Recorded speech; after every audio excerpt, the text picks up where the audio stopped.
இரவு 12 மணி, ஊரே உறங்கும் வேளை. ஆனால் அந்த ஆலயத்தின் உச்சாணி கொம்பில் ஒரு மர்மமான பூஜை நடக்கிறது. அதுதான் சீர்காழி சட்டைநாதர் நள்ளிரவு பூஜை.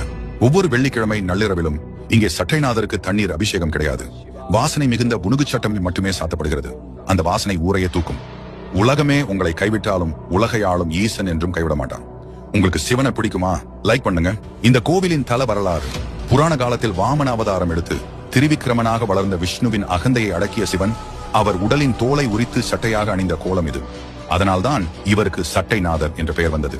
வடை மாலை சாட்சி புனுகு பூசி நடத்தப்படும் இந்த விசேஷ பூஜையை தரிசித்தால் உங்களுக்கு இழைக்கப்பட்ட பில்லி சூன்யம் நீங்கும், எதிரிகள் பயம் விலகும் என்பது சிவனிட்ட கட்டளை. நீங்களும் ஒருமுறை இந்த நள்ளிரவு பூஜையும் ஆன்மீக சக்தியையும் நேரில் தரிசிக்க சீர்காழிக்கு வாருங்கள். இது சிவனிட்ட கட்டளை. சட்டைநாதருக்கு பூஜை முடிஞ்சோன்னா வந்துடாதீங்க. அதுக்கப்புறம் சட்டைநாதருக்கு சாத்திர மிளகு வடையை வாங்கி சாப்பிட்டு வாங்க. அது சட்டைநாதரோட அருமருந்து. அது எப்படியாப்பட்ட நோயும் தீர்க்கக்கூடியது. கண்டிப்பாக அந்த மிளகு வடையை வாங்கி சாப்பிட்டுட்டு வாங்க.